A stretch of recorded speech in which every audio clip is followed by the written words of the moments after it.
Bismillahirrahmanirrahim. Alhamdulillah wassalatu wassalam ala Rasulillah wa ala alihi wa ashabihi ajma'in. Qala Allah Ta'ala fi kitabihil aziz, faqul i'malu ala makanatikum fa inni 'amil. Sadaqallahul azim.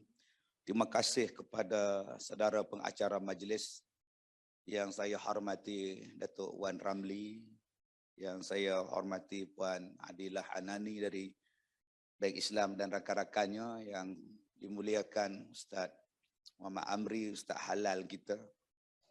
Sebut Ustaz Halal semua orang kenal. Sekarang kena tambah lagi Ustaz Halalan Thayyibah. Terima kasih pada semua tuan-tuan dan puan-puan. Selamat pagi semua. Mudah-mudahan diberkati, dirahmati oleh Allah Subhanahu wa taala. Saya minta maaf suara saya ni macam Ramli Sarip sikit. Serak-serak sikit. Terlalu banyak bercakap. Lepas. Boleh berceramah ni tuan-tuan. Cakap tiap-tiap hari. Tak balik rumah dah masuk hari ke-4, hari ke-5 dah ni. Tak tengoklah isteri nombor 1 balik kampung. Isteri nombor 2 langsung tak jumpa. Isteri nombor 3 tak tahu duduk tak mana. Yang nombor 4, wallahu a'lam. Mana faham, tak faham sudah. Datuk Wan, saya ni dah ceramah 32 tahun. Saya start berceramah tahun 90. Dah 32 tahun, kira saya ni old timer dah. 32 tahun. Jadi, berapa sebenarnya umur saya ni tuan-tuan? Kalau dah ceramah pun dah 32 tahun. Masuk skim pencen dah saya ni. Sepatutnya. Tapi tak pencen-pencen lagi. Dalam 32 tahun saya berceramah, saya bersyukur kehadrat Allah Subhanahu wa taala. Saya berceramah pada semua tempat yang saya boleh pergi, yang dijemput. Tak kira lah di Semenanjung, di Sabah Sarawak, di Singapura, di Brunei. Dan ceramah saya yang paling jauh saya pergi ialah di London. Ya, dekat dengan Oxford di sana. Paling jauh mana tu.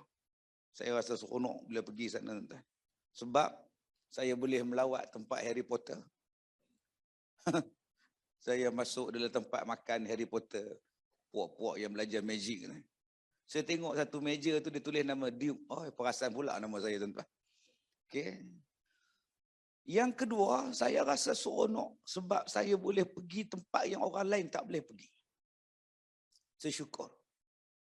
Baru ni saya duduk dalam satu camp yang orang luar tak boleh masuk. Orang awam tak boleh masuk. Saya dibawa khas masuk. Dia kata, Ustaz, sebarang benda tak boleh terbang atas camp kami, Ustaz. Terbang je kami tembak. Wah, garanya korang. Panglima turun, semua turun. Bukan kata panglima je, pang 4, pang 3, pang 2, semua turun. Baru saya tahu betapa hebatnya tuan-tuan sistem pertahanan negara kita. Tapi masalah dia lain. Kita duk nampak Putin je hebat. Duk nampak Rusia je hebat. Kita tak tengok yang kita punya lagi. Sebab benda tu rahsia. Mana boleh cerita pada orang tahap kesiapsiagaan, tahap pertahanan kita, mana boleh khabar. Kenalah rahsia. Macam Baik Islam lah. Bukan boleh cerita duit baki tuan-tuan berapa. Kenalah rahsia. Saya bila tengok sini, ada pula Baik Islam. Sebab masa saya nak datang tadi, di mana ke? Dia orang call. Datuk, minta maaf Datuk. Baki Datuk tak cukup lah untuk bayar. Astaghfirullahalazim. Malu betul saya tuan-tuan. Dia cakap, baki bank Datuk tak cukup. Untuk nak bayar cek ada orang claim ni. Aduh, malunya aku. Tak apalah, tak kisah baik ni. Saya kata, encik lah masukkan, tambahlah top up sikit, bukannya banyak pun. 32,000 je tak cukup. Saya bila tengok, tadi yang Al-Awfa lah, apa semua, cabutan bertuah. Itu cabutan bertuah untuk yang masuk situ bergaji. Pelajar saya, tuan, pelajar pondok, tuan-tuan tengok ada cabutan tadi 1 juta lah, kereta lah, apa benda semua. Pelajar saya menang. Makcik pondok. Umur 60 lebih tuan-tuan menang. Menung saya. Lepas-lepas menang, kahwin. 60 lebih dah. Lah. Alhamdulillah orang tak oi, duit dapat, jodoh mendapat orang tak oi. Yalah makcik, belas tahun lah makcik oi. Allahu akbar. Ya, sekolah saya dia nak kahwin ni 79 tahun yang akan datang ni. Ya, isteri dia 60 lebih. Mai jumpa saya, kami dah nak kahwin, tak izin ustaz. Kahwin abang ni. Ada makcik tu tanya, dah tua-tua, buat apa kahwin? Saya cakap, biarlah dia orang kahwin. Tahulah dia orang nak buat apa. Tak payahlah kita benung. Apa benda dia orang buat? Tak payah fikir. Tak ada kerja, kata fikir. Itu tak termasuk integriti. Yang saya nak cakap pada tuan-tuan tadi, ada tempat yang saya pergi, yang orang lain tak boleh masuk. Drone pun tak boleh lalu. Dia kata, ustaz, tang sini saja ustaz boleh masuk. Hak dalam tu, rahsia. Ada 2 tempat yang saya pergi macam tu. 2 tempat. Satu di Sungai Buloh, satu lagi di tempat yang baru saya pergi ni. Masya Allah. Tuan-tuan, sepanjang saya berceramah, kapal selam saya masuk. Kapal perang saya masuk. Satu hari saya masuk di kapal perang yang sedang berlayar. Saya pergi naik apa? Naik helikopter. Nak sampai ke kapal. Naik heli. Saya beberapa kali naik heli untuk berceramah. Ada heli yang besar, ada heli yang kecil. Salah satu heli yang saya naik, bila heli itu bawa saya, lepas saya sakit jantung daripada SUKM balik ke Ipoh. Helikopter ambil saya. Saya nak naik kapal terbang, nak balik Ipoh. Datang PA saya kata, Datuk, tak payahlah beli tiket. Kenapa? Ada orang hantar helikopter untuk bawa Datuk balik ke Ipoh. Ada orang sponsor. Siapa sponsor? Tak tahu, Tok. Helikopter dah ada kat Padang, Tok. Masya Allah. Jadi kalau tuan-tuan nak rasa naik helikopter, minta sakit jantung. InsyaAllah, tuan-tuan. Ramai pula yang derma bawa helikopter balik kampung. Ada satu helikopter yang saya naik, tuan-tuan, cukup dahsyat. Bergerak dan saya kena dilanda dengan ribut waktu itu. Uncang. Allahu Akbar. Itu mencabar, tuan-tuan. Begini duduk. Mengucap lah. Yang tu tuan-tuan boleh try di KLCC. Di Petroscience. Ada helikopter. Yang anda faham, tak faham sudah. Jadi saya naik helikopter pergi ke kapal. Saya dibawa melawat ke seluruh kapal. Yang paling menyentuh hati saya, tuan-tuan, tempat tidur askar kita, Navy kita. Tinggi katilnya tinggi saya. Tinggi saya tinggi katil, tapi bahagi 3. 1, 2, 3 untuk tentera tidur. Setinggi saya katilnya, tapi 3 orang tidur. Bawah, tengah, atas. Saya kata buatnya mengigau, kena kejar rimau. Terkejut bangun, mau bengkok kepala ni. Punya sempit tempat tidur dia. Untuk jaga perairan kita, jaga keamanan kita. Kita king size, queen size. Kita tilam dan blok bilu dia orang. Allah, tuan-tuan. Saya tengok-tengok tu, aduh, berapa lama korang nak tidur sini, saya tanya ni. Dia kata sepanjang tempoh berkhidmat pelayaran kita, bertugas operasi. Kadang daripada sini pergi ke Sabah, Sarawak sana, patah balik pula. Kita naik kapal terbang ekonomi kelas pun, duk komplain, duk berebut ni. Ni, naik kapal terbang berebut apa? Ni berebut pendatang ni. Ni berebut handrest ni. Kadang-kadang mau buat tidur sini. Kita tolak dia pula. Aduh. Lala duk gini. 2 jam penerbangan begini. Sabar kat leha. Bayangkan dia orang berhari-hari, berbulan-bulan.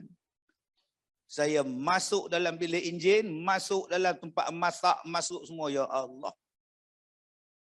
Sampai saya masuk tempat nak tembak. Ini Bila kita sampai ke tempat bekerja macam tu tuan-tuan. Kita kata, alah ustaz, dia orang dapat duit. Bolehlah kerja. Cuba tak dibayar. Dia orang pun tak sanggup. Tak apalah. Saya bayar awak duit, awak kerja. Awak sanggup? Supalah orang cakap pada nurse, orang cakap pada doktor, orang cakap pada KKM. Ada orang tu ada gaji. Cuba tak ada gaji, dia orang pun tak ada. Okey, sekarang kau bayar kau gaji, kau kerja. Jadi jangan cakap macam itu. Gaji yang dibayar itu tanggungjawab yang menggaji. Tanggungjawab kerajaan yang membayar. Tapi menilai, menghargai orang yang buat kerja itu yang penting. Sebab kadang-kadang nak dibayar gaji boleh bayar. Tapi memadaikah dengan pengorbanan? Memadaikah dengan apa yang telah dikorbankan? Pengorbanan yang dikorbankan tak terbayar. Tak terbalas. Walaupun kita bayar gaji kat dia. Gaji itu sebagai tanggungjawab. Tuan-tuan yang saya hormati, macam isteri dengan suami lah. Suami bagi nafkah pada isteri. Oh, kesian dekat isteri kamu, dia beranak, dia jaga anak. Oh, dia masak, dia apa semua, apa pula aku bayar dekat dia sebulan 1,000 nafkah aku pada dia. Dia tak boleh komplain lah aku bagi 1,000 kat dia. Cukup ke 1,000? Beranak 8 kali. Beranaknya 8 kali. Sebulan 1,000 nafkah. Itu pun tengah bulan minta balik. Minyak motor habis. Cukup ke? Tak cukup. Habis tu, yang kau ungkit tu buat apa? Cuba kau beranak 8 kali bayar 1,000. Kau pun tak sanggup. Saya pasal orang perempuan ni, isteri ni jenis pelupa. Orang yang paling banyak lupa perempuan. Lupa saja. Lupa apa? Lupa sakit. Kalaulah dia duk ingat sakit, dia tak beranak dah. Cuba tengok akak-akak ingat waktu akak-akak mula-mula bersalin. Apa kata? Apa kata waktu mula-mula bersalin? Sakit. Tak nak beranak dah, abang sakit sangat. Cukuplah abang. Ikut suka mama lah, abang ikut je. Tahun depan datang balik tuan-tuan. Nurse pun tanya, hari tu cakap dah tak nak. Oh, sudah tuan-tuan. Pasal apa? Pasal Allah Ta'ala bagi lupa. Kalaulah manusia ni tak ada sifat lupa, habis. Sebab tu Allah di antara nikmat yang Allah Ta'ala bagi ialah lupa. Baik, jadi balik pada persoalan kerja tadi. Saya pergi ceramah di Sabah di Felda Sahabat. Waktu tengah kemuncak. Di antara pencerobohan orang masuk ke Lahad Datu, masuk ke Sendakan, masuk ke Felda Sahabat. Tiga-tiga tempat ni saya pergi. Waktu tengah kemuncak. Saya tanya pada pegawai yang jemput saya. Kenapa jemput saya? Kenapa buat program? Kenapa? Sebab nak membuktikan bahawa negara kita selamat. Sebab nak buktikan bahawa tempat ni selamat. Sebab nak buktikan bahawa jangan takut, keamanan insya-Allah. Pertahanan kita, keselamatan kita jaga. Oh, saya kata kalau gitu saya pergi. Saya pun nak terlibat sama. Supaya nak buktikan bahawa kita ni siap siaga, kita ni selamat. Pergi. Pergi ceramah di tengah-tengah padang. Pertama kali saya ceramah tuan-tuan. Di tengah-tengah padang tu ribu manusia. Di sekeliling dia tu kereta kebal jaga. Oh. Rasa macam Ukraine. Kereta kebal duk jaga. Bila saya dibawa lalu aja semua suka tarik diri. Datuk, masih datuk. Oh, baik. Datuk saya. Kereta kebal saya tengok ni rasa nak pegang muncung. Kemudian saya ceramah di Felda Sahabat. Di tengah-tengah tepi laut Felda Sahabat tu.